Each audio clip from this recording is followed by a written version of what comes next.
Olá pessoal, vamos dar início então a essa aula que trata de legislação especial. Meu nome é Cássio Granzinoli, sou juiz federal aqui no Rio de Janeiro.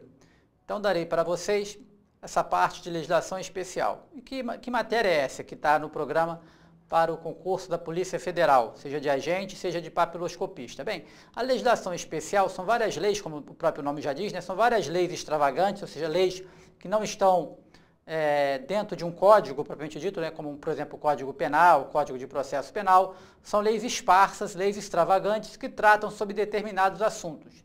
E que assuntos são esses? São assuntos de relevância, assuntos em que há, em regra, a atuação da Polícia Federal. Então, de acordo aqui com o programa, essas leis são as seguintes. A Lei 7.102 de 83, que trata sobre segurança para estabelecimentos financeiros, estabelece normas para a constituição e funcionamento das empresas particulares de segurança. Então, qual a relevância disso? A relevância é que essas instituições, essas empresas de segurança, elas, para funcionar, elas precisam de autorização do Departamento da Polícia Federal. A Polícia Federal também, ela fiscaliza e promove cursos para essas empresas. Então, essa é a importância dessa lei que a gente vai comentar aqui também para vocês. A outra lei, que vem logo em seguida, que de acordo com o nosso programa, é a 10.357 de 2001, que estabelece normas de controle e fiscalização sobre produtos químicos. Então, são produtos químicos que podem ser usados, por exemplo, para o refino de drogas, podem ser usados para produzir a própria droga. Então, a Polícia Federal também, ela fiscaliza essa produção, essa comercialização, importação e exportação desses produtos. Daí a relevância e o fato de essa lei estar aqui no programa e a gente comentar, tratar de aspectos referentes a essa lei. Bem, a terceira lei, a Lei 6.815 de 80, é o chamado Estatuto do Estrangeiro. Então essa lei também é aquela que trata da permanência, da entrada e da deportação e expulsão ou extradição de estrangeiros que estejam no país. Então nós vamos ver aqui, dentro dessa lei, do Estatuto do Estrangeiro, em que hipótese o estrangeiro pode entrar, permanecer no país, quando ele pode ser deportado, expulso ou extraditado, qual a diferença técnica, né, a diferença jurídica entre exportação, entre expulsão e entre deportação. E a Polícia Federal, ela atua exatamente nisso, nas fronteiras, quando o estrangeiro entra aqui, para verificar se a situação dele é regular, na permanência desse estrangeiro, se ela foi irregular no país, ela vai providenciar, né, como um braço direto do Ministério da Justiça, ela vai providenciar a abertura de processos próprios, né, para verificar aquela procedência e, se for o caso, né, expulsão, deportação ou extradição, de acordo com a hipótese de que se trata e que nós iremos ver também qual a diferença entre eles. Bem, temos ainda a Lei 11.343 de 2006, que é a Lei Antidrogas. Nós vamos também tratar dela, dos aspectos penais e processuais penais da Lei Antidrogas. A Polícia Federal atua aqui quando? Atua nos crimes de competência da Justiça Federal. Então, regra geral, a Polícia Federal vai atuar nos crimes cuja competência para processamento e julgamento seja da Justiça Federal. E que crimes são esses? Que competência é essa? A competência da Justiça Federal está lá no artigo 109 da Constituição Federal. Então, a gente lendo o artigo 109, a gente vai entender em que casos haverá atuação da Justiça Federal. Bem, regra geral, a Justiça Federal vai atuar naqueles casos em que haja interesse, em que haja ofensa, né, a interesses, bens e direitos da União, de alguma empresa pública federal, autarquia ou fundação pública federal. Então, nessas hipóteses, sobretudo na parte criminal, em que haja esse interesse desses órgãos federais, a União propriamente dita, né, como um ente federado, e as empresas públicas, autarquias e fundações públicas federais, nessas hipóteses, regra geral, sendo a competência da Justiça Federal, a atuação será da Justiça Federal, aliás, da Polícia Federal. Então, por exemplo, tráfico internacional de drogas, crimes praticados contra o INSS, né, fraudes a benefício, artigo 171, parágrafo 3º do Código Penal, esses crimes de corrupção contra a administração pública federal, esses que estão, né, toda hora, infelizmente, ainda ocupando espaço na mídia, corrupção com licitações, outras envolvendo contratação de bens, serviços também públicos. Quando isso aí ofender algum bem, direito ou interesse da União, a competência vai ser da Justiça Federal e quem irá atuar nesses casos será a Polícia Federal. Bem, então continuando aqui com o programa, temos ainda no programa, além do crime de drogas, o Estatuto do Estrangeiro, né, que eu acabei de falar, a Lei Antidrogas, a Lei 4898 de 65, que trata dos crimes de abuso de autoridade, também iremos comentar essa lei. A Lei 9455 define os crimes de tortura e dá outras providências, falaremos dos aspectos penais e processuais que estão no programa. A Lei 8.069 de 90, que é o Estatuto da Criança e do Adolescente, também no programa estão apenas os aspectos penais e processuais penais. A Lei 8.069 de 90, que é o Estatuto, aliás, este eu acabei de falar, né, que é o Estatuto da Criança. A Lei 10.826 de 2003, que é o Estatuto do Desarmamento, também a relevância da Polícia Federal, tendo em vista a entrada de armas que pode ocorrer pelas fronteiras ou armas mesmo importadas, cuja competência passa a ser da Justiça Federal e, portanto, a repressão fica a cargo, a prevenção e repressão fica a cargo da Polícia Federal. A Lei 9.605 de 98, que é a Lei de Crimes Ambientais, também iremos ver os principais aspectos, né, processuais, penais e penais dessa norma. A Lei 8.072 de 90, que é a Lei de Crimes Hediondos. E, por fim, a Lei 10.446 de 2002, que trata de infrações penais de repercussão interestadual ou internacional que exigem repressão uniforme. Nessas hipóteses também, esta lei prevê que a Polícia Federal atue nesses casos. Bem, então vamos começar com esta Lei 7.102 de 83. A Lei 7.102 de 83, ela dispõe sobre segurança para estabelecimentos financeiros, estabelece normas para a constituição e funcionamento das empresas particulares que exploram serviço de vigilância e de transporte de valores e dá outras providências. Então, essa é aquela lei que eu falei das empresas de vigilância. Então, não há muitos aspectos doutrinários e jurisprudenciais a respeito dessas normas que iremos tratar aqui. Essa legislação especial, nós vamos nos ater basicamente à literalidade das leis. Quando houver algum caso em que algum artigo ou parte da lei todo tenha sido declarado inconstitucional, pelo Supremo, em que haja uma discussão doutrinária, nós iremos falar. Mas, de regra geral, nós vamos destacar os aspectos literais da lei, porque se cair questão no concurso sobre essas normas, a questão que cair, obviamente vai cair, porque está lá no programa como um tópico, né, próprio, separado. O que cair dessas leis, regra geral, deve ser o quê?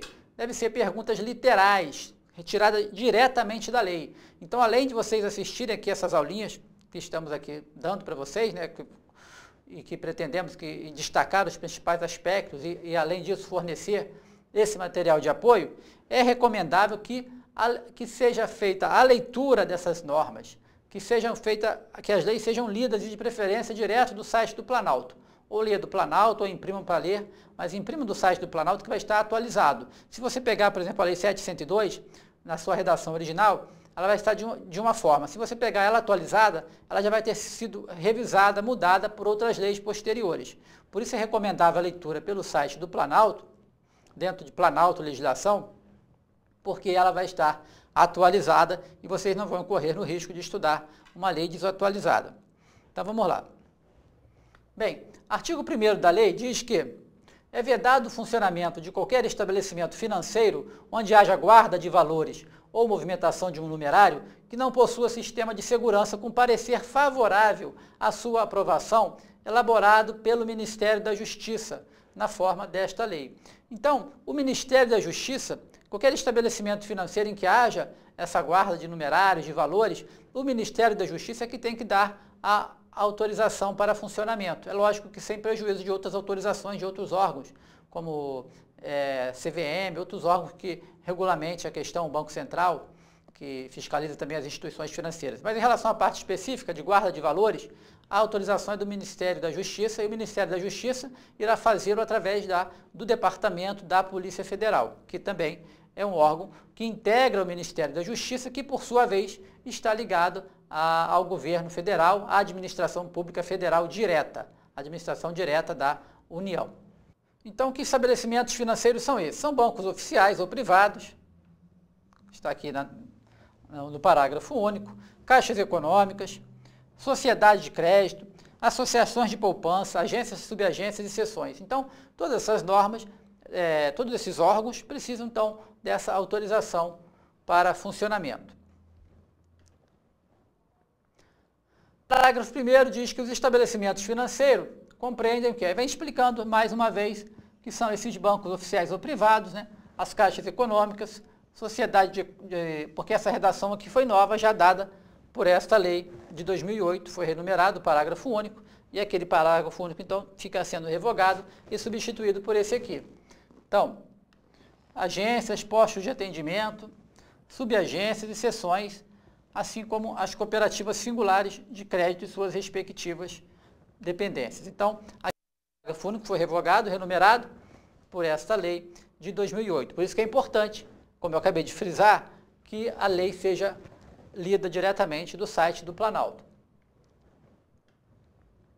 Parágrafo 2º diz que o Poder Executivo vai fazê-lo através de seus órgãos próprios, né? Estabelecerá, considerando a reduzida circulação financeira, requisitos próprios de segurança para as cooperativas singulares de crédito. Bem, isso não é tão relevante. Vamos passar para as questões mais relevantes aqui da norma. Algumas hipóteses, quando esse artigo, esses parágrafos, quer dizer que em algumas hipóteses, quando não houver numerário em grande valor, dinheiro, bens, naqueles estabelecimentos financeiros que nós acabamos de ver, que pode haver a dispensa da contratação de vigilantes, que não é a regra é que haja sempre a vigilância nesses locais, de forma obrigatória. Mas em algumas hipóteses, para reduzir até os custos, dependendo do tamanho da empresa, empresas pequenas, por exemplo, cooperativas de crédito menores, isso pode ser, então, no caso concreto, de acordo com aquelas peculiaridades, pode ser dispensada essa contratação dos vigilantes. Bem, e esse sistema de segurança que o artigo anterior trata, ele inclui pessoas adequadamente preparadas, que são os vigilantes. Então, esses vigilantes, estão inclusive em greve agora, no momento, em 2012, na busca de melhores salários, esses vigilantes, eles têm que ser preparados, treinados, fazer cursos próprios, fiscalizados pela Polícia Federal. Além disso, esses órgãos devem ter, além dos vigilantes, um alarme, não é isso? Sistema de comunicação entre o estabelecimento e outro da mesma empresa, da mesma instituição, empresa de vigilância ou também contato direto com empresa de vigilância ou outro órgão, repartição policial mais próxima e pelo menos mais um dos seguintes dispositivos: equipamentos elétricos, eletrônicos de filmagem, aquelas câmeras que a gente vê em banco, aquelas portas de segurança, artefatos que retardem a ação de criminosos. Que artefatos são esses? Aquelas portas giratórias, por exemplo, que tem nos bancos.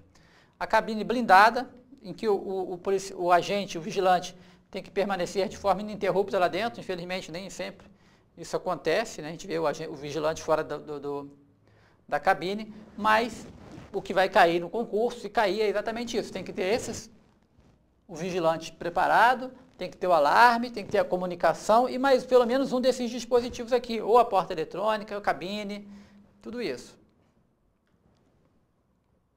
Bem, agora o que é relevante aqui em relação ao concurso e à atuação da Polícia Federal nesses casos? Bora lá, vamos ver.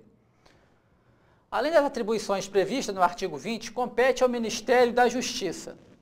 E o Ministério da Justiça vai fazer isso aqui através de quem? Através do Departamento da Polícia Federal. Por isso que essa lei está aqui no programa para a Polícia Federal. Então, o que compete ao Ministério da Justiça?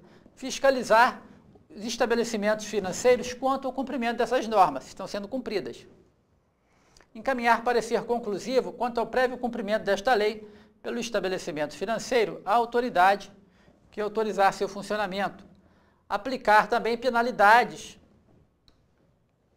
quando essas empresas não estiverem cumprindo a contento as previsões previstas aqui, expressas nessa lei.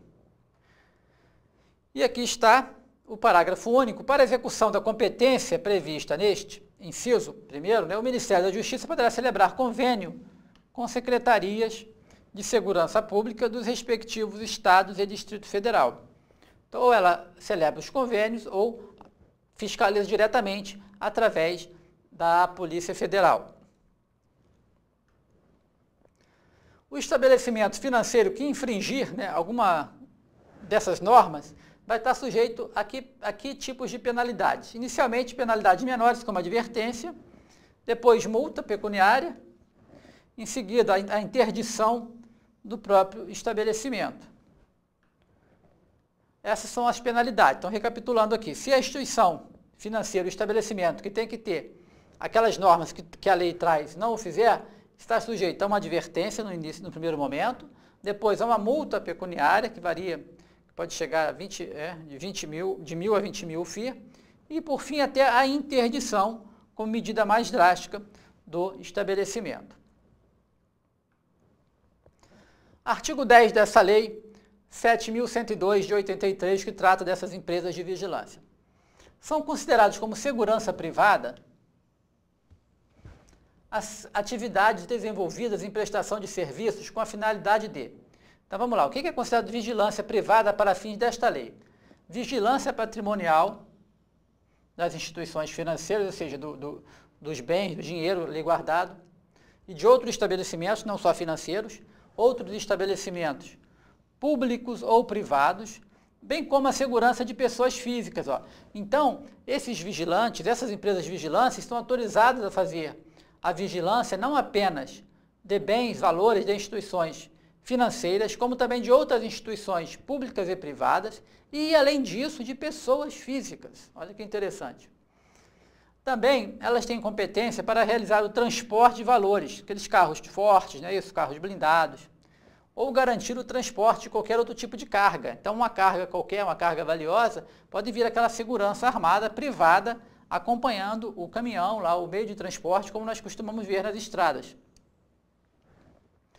Bem, os serviços de vigilância e transporte de valores poderão ser executados por uma mesma empresa. Então, a mesma empresa pode ter a carga, né, transportar a carga e também fazer a vigilância da carga transportada. Parágrafo 2º. O que é de relevante aqui, foi aquilo que eu queria frisar de novo, é que essa segurança privada ela pode se estender a pessoas, não é isso? A estabelecimentos comerciais, industriais, prestação de serviços, inclusive de residências, e entidades sem fins lucrativos, órgãos e empresas públicas. Tudo isso pode ser feito por essas empresas de vigilância. Bem, vamos continuar com a parte mais importante, então, da norma da lei. A propriedade e administração das empresas especializadas que vierem a ser constituídas são vedadas a estrangeiros. Isso aqui certamente decorre de algum lobby, né, das empresas nacionais para evitar a entrada de outras empresas, porque não tem fundamento, né, não tem uma lógica de que empresas estrangeiras possam prestar esse serviço, já que atuam em várias outras áreas no país, inclusive estrangeiros, em certas hipóteses, podem ser funcionários públicos, podem trabalhar para o governo, então não há por que impedir. Mas se cair em prova, olha só, essa é uma questãozinha pequena que decorre desse artigo 11, uma redação pequena, que diz que a propriedade, não é isso? E a administração dessas empresas são vedadas a estrangeiros. Obviamente que lobby, mas isso não vem ao caso a discussão política da lei, mas sim que vocês guardem os dispositivos literais dela para o concurso. E, além disso, elas precisam do quê? De que precisam elas para funcionar? Primeiro, de autorização, não é isso? De funcionamento, vai ser concedida lá pelo Ministério da Justiça, como já vimos. E comunicação à Secretaria de Segurança Pública do respectivo Estado, território ou Distrito Federal, dando conta, né, de que elas irão funcionar naquele Estado, ou no Distrito Federal e que já obtiveram a autorização adequada e necessária para tanto. E aqui vem um conceitozinho, né, de vigilante. Quem é vigilante, para os efeitos desta lei, é o empregado contratado, então ele é regido pela CLT, ele não é um servidor público, ele é um empregado, né, contratado, para a execução das atividades definidas nos incisos 1º e 2º do caput e parágrafos 2º, 3º e 4º do artigo 10, que nós acabamos de ler. Então, essa pessoa contratada para realizar todos esses serviços de guarda de valores, patrimônio, transporte de pessoas, de carga, ele é o vigilante, que é a terminologia adequada. Não é guarda, não é policial, ele é vigilante e ele é uma pessoa contratada sob o regime da CLT.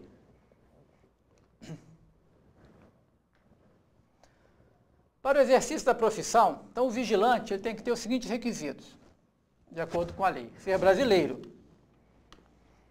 Então também a princípio não haveria necessidade de ser brasileiro, mas a lei prevê expressamente que ele precisa ser brasileiro, ter idade mínima de 21, ou seja, 18, 19, 20, não pode ser vigilante, ter instrução correspondente à 4ª série do 1º grau, a lei é antiga, ainda traz essa nomenclatura, atualmente é o 5º ano, né, do ensino fundamental, corresponde à antiga 4ª série do 1º grau, vê-se que não se exige, né, um grande conhecimento desse vigilante, ter sido aprovado em curso de formação de vigilante, então ele tem que fazer um curso de formação de vigilante que vai ser realizado em estabelecimento com funcionamento autorizado nos termos dessa lei.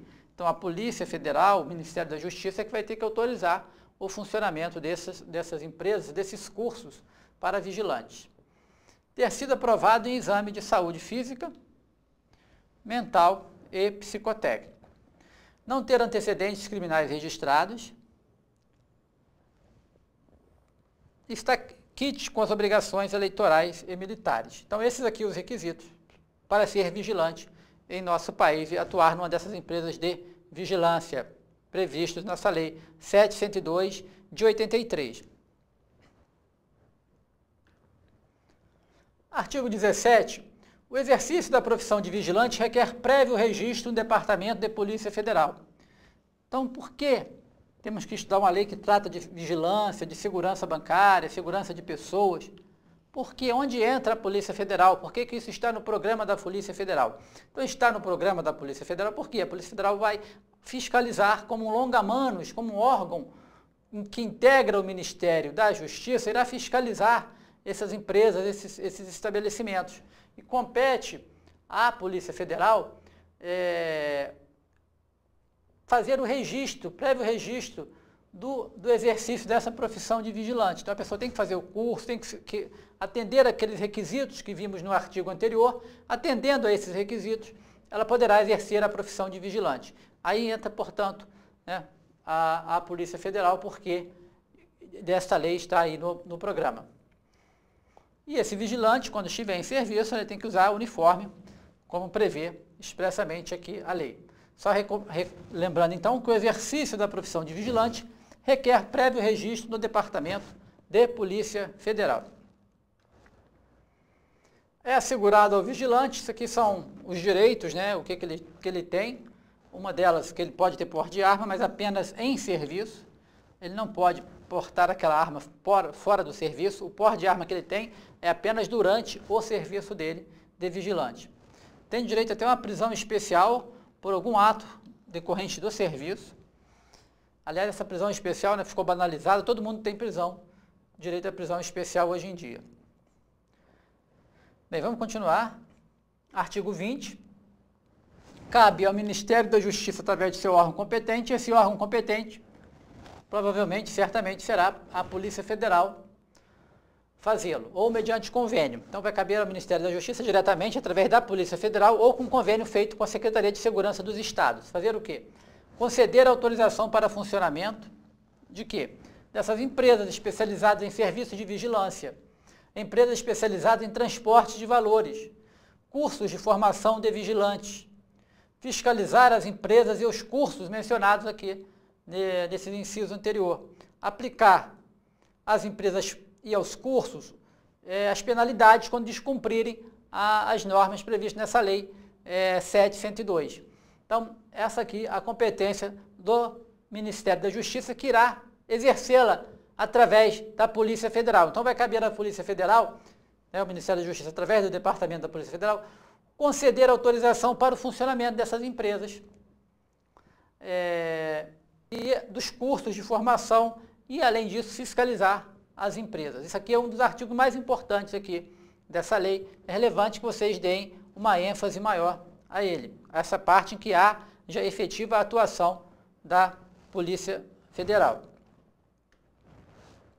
Aprovar ainda o uso de uniforme, fixar o currículo dos cursos de formação de vigilante. Então, tudo isso aqui vai competir, né, vai ser de competência da Polícia Federal. E alguma dessas competências não pode sequer ser objeto de convênio, são exclusivas, privativas do Ministério da Justiça. Vai ser qual? A do inciso 5. Fixar o currículo dos cursos de formação de vigilante. Não pode fazer convênio com secretaria, tem que ser o Ministério da Justiça diretamente, através da Polícia Federal. E o do inciso 1º. E do inciso 1º, que é conceder autorização para funcionamento de tudo isso aqui, dos cursos, das próprias empresas. Não pode ser objeto de convênio, ou seja, o inciso 1º, com suas alíneas A, B, C, não pode ser objeto de convênio, tem que ser o Ministério da Justiça diretamente com a Polícia Federal, e o inciso 5º, que é fixar o currículo desses cursos.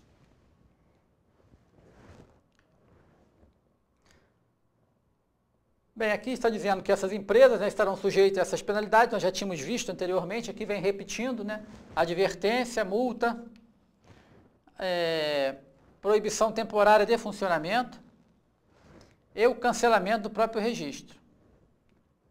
Então, essas empresas especializadas e os cursos de formação que infringirem as disposições dessa norma estarão sujeitas a essas penalidades aqui previstas na lei. Então, o que há de relevante aqui, mais uma vez, essa parte de atuação da Polícia Federal, através do Ministério da Justiça, as penalidades a que essas empresas estão sujeitas, o próprio conceito, né, do que seja vigilante, os requisitos para exercer a atividade. E, por fim, vamos ter o decreto, que embora não esteja expressamente previsto aqui no programa o decreto, as leis, em regra, elas têm um decreto regulamentando-as, trazendo mais especificidades para dizer como que aquela lei vai ser aplicada. E no caso dessa lei, o decreto que a regulamenta, esse decreto aqui de 83, que vai, o que eu extraí de mais importante dele, além dele repetir vários artigos, vários aspectos da lei, ele vem esmiuçando mais detalhes da lei, que verifico não ser imprescindível aqui comentar, mas dizer apenas que vai caber ao Ministério da Justiça, por intermédio do Departamento da Polícia Federal, autorizar, controlar e fiscalizar o funcionamento dessas empresas e dos cursos de vigilância. Então, mais uma vez, fica bem claro aqui que nesses casos dessas empresas de vigilância privada e dos próprios cursos de formação de vigilantes, vai caber ao Ministério da Justiça, através do Departamento da Polícia Federal, a fiscalização, o controle desses cursos e dessas empresas. Então, em relação a essa lei 702, era isso que tínhamos a falar, e daremos continuidade no próximo bloco aos comentários sobre a legislação especial desse programa para a Polícia Federal.